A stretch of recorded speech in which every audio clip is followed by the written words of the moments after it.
Salut à tous, j'espère que vous allez bien. Toute nouvelle vidéo, review de ce Wimbledon 2025. Et comme à Roland-Garros, on a eu une finale qui a tenu toutes ses promesses entre Sinner et Alcaraz. On débriefe tout ça dans la première partie, dès maintenant.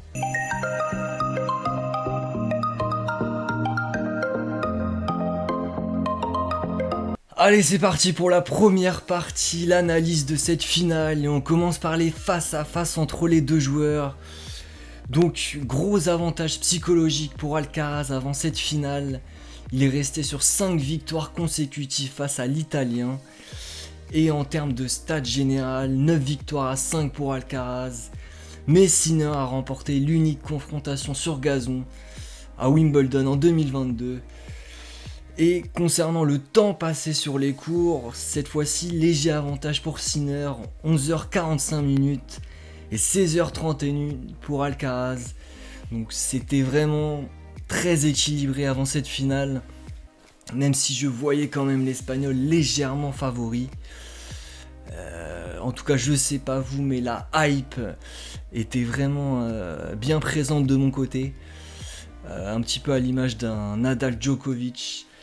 C'est la nouvelle confrontation, la nouvelle rivalité du tennis d'aujourd'hui, donc ça fait plaisir.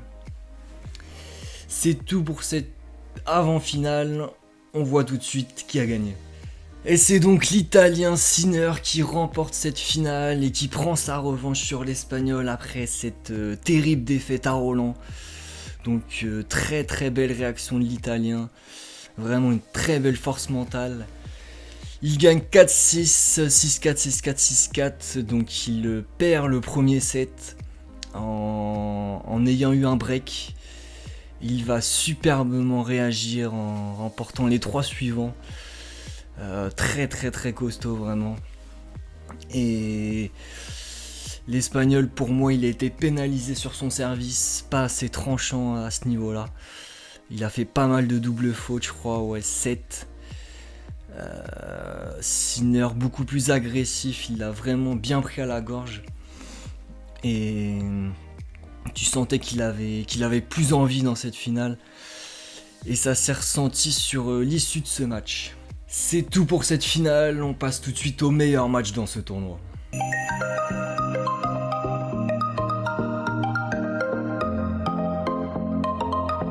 Allez, c'est parti pour les meilleurs matchs. Évidemment, le premier, c'est cette finale, on vient d'en parler. Et donc le deuxième, c'est cette demi-finale entre Taylor Fritz et Carlos Alcaraz, où j'ai vraiment trouvé l'Américain très très bon. Il est pas loin d'emmener Alcaraz dans un 5ème set. Il a 2 balles de set au 4ème set dans le jeu décisif. Et l'Américain qui progresse de plus en plus. Il avait fait une très bonne préparation sur gazon. Et là, il a posé des difficultés à l'Espagnol et ça a donné un très très bon match. Le deuxième meilleur match, c'est le quart de finale entre Cobolli et Djokovic. Donc voilà, très belle partie entre le petit jeune Cobolli et le néo-retraité Djokovic. Donc Cobolli remporte la première manche et très belle réaction de Djokovic dans la foulée qui remporte les 3 sets suivants. Mais l'Italien qui confirme sa très bonne saison, il a vraiment percé depuis quelques mois et je pense qu'il va falloir le surveiller. On va en parler de toute façon dans les tops du tournoi, mais en tout cas très beau quart de finale. Troisième et dernier meilleur match, c'est le 8ème de finale entre Rublev et Alcaraz, où j'ai trouvé le Russe pas mauvais, notamment au premier set, très bonne attitude, il s'est pas énervé. Malheureusement, c'était trop dur sur ce match, il a pas encore les armes, il manque de régularité, de malice, de volée, il a pas une volée terrible. Et il avait tout simplement pas les armes sur ce match. Mais en tout cas, voilà, plutôt un bon match. Comme je vous disais, surtout au premier set, mais après, Alcaraz était vraiment trop fort. C'est tout pour les meilleurs matchs, on passe au top et au flop dans ce tournoi.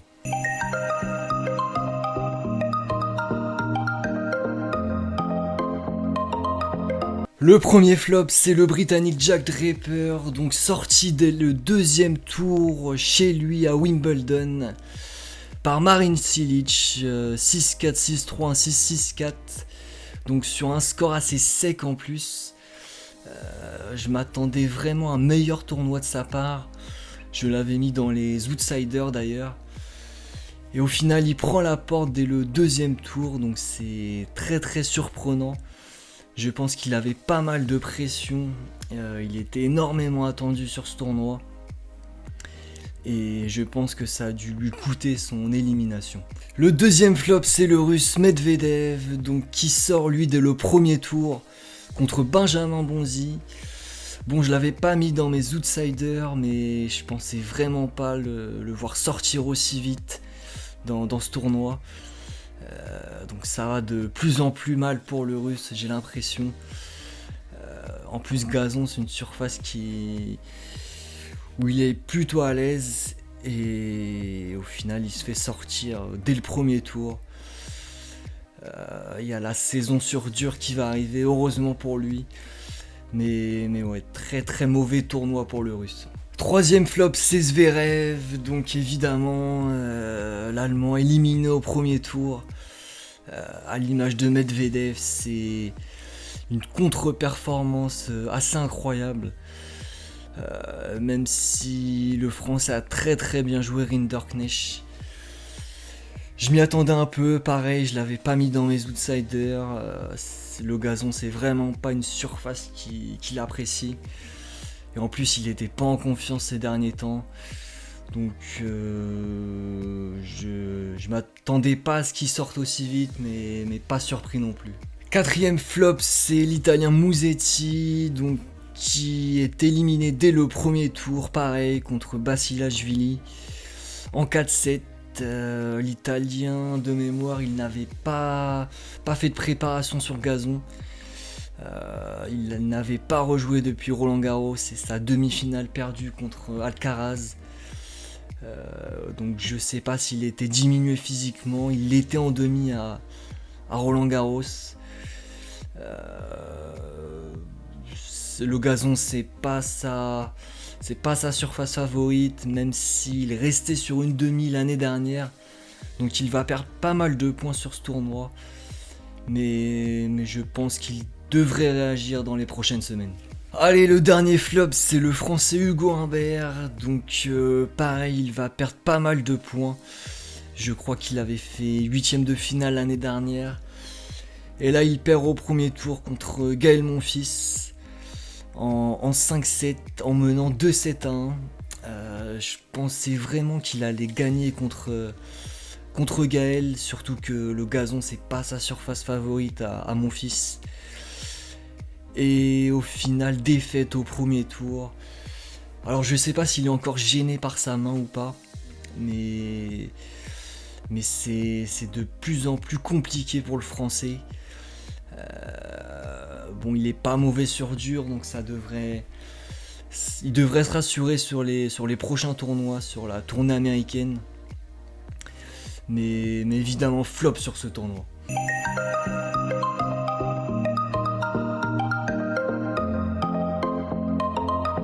Allez, on passe au top. Le premier, évidemment, le vainqueur, Yannick Sinner. Excellent tournoi.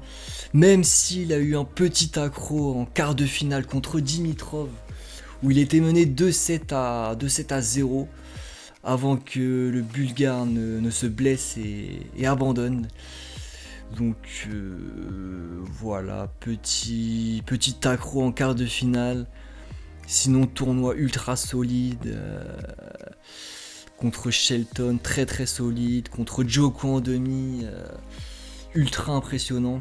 Je pensais que Djoko allait au moins lui prendre un set. Et au final, il lui met 3 petits sets, encore pire qu'à Roland. Donc vraiment excellent tournoi pour Sinner. Et victoire finale ultra méritée. Le deuxième top, c'est Alcaraz, évidemment, finaliste. Très bon tournoi. Malgré cette défaite en finale, il a vraiment été très impressionnant sur certains matchs. Il a eu du mal au premier tour quand même contre Fognini, où il gagne finalement 5-7. Voilà, il perd un 7 contre Struff, il perd un 7 contre Rublev, très costaud contre Nori. Il perd un 7 contre Fritz. Voilà, il a des moments d'absence dans ses matchs. Mais la qualité de son jeu est au rendez-vous et je suis pas inquiet pour la tournée américaine. Troisième top, c'est l'Italien Cobolli, donc je vous en parlais. Très très gros tournoi pour l'Italien. Donc je suis pas étonné, il a déjà gagné 2 tournois cette saison, dont un ATP 500. C'est un joueur vraiment en plein boom. Il l'a confirmé sur ce tournoi. Ultra solide face à Silic. Malheureusement, il perd face à Djoko. Par manque d'expérience, je pense. Il est pas loin de remporter le 4ème set en plus. Mais Djokovic a serré le jeu au bon moment. Et voilà, très très bon tournoi pour l'Italien. Le 4ème top, c'est l'Américain Taylor Fritz. Donc excellent tournoi aussi, demi-finaliste. Ultra à l'aise sur cette surface, l'Américain. Donc sur ce tournoi, en plus, il rencontre des gros serveurs. Vraiment des victoires pas faciles. Premier tour en 5-7 contre Mpecci. Diallo, encore un gros serveur, très bon joueur au deuxième tour. Davidovich Fokina, vraiment des adversaires pas faciles. Bon, abandon contre Thompson. Kachanov, pareil, il a vraiment eu un parcours assez difficile. Et je pense qu'il arrive un petit peu émoussé en demi. Et en tout cas, ça promet pour la tournée américaine, ce sera chez lui. Et il aura des points à défendre au tournoi de l'US Open. Donc je pense que c'est un joueur à surveiller. Voilà, c'est tout pour cette vidéo. J'espère qu'elle vous aura plu. Très beau tournoi de Wimbledon avec cette rivalité Alcaraz-Sinner qui est vraiment de plus en plus intéressante. J'ai hâte d'être à l'US Open, mais le prochain tournoi, ce sera le Masters 1000 de Montréal ou de Toronto, à vérifier. Ce sera fin juillet. En attendant, prenez soin de vous. Ciao, ciao.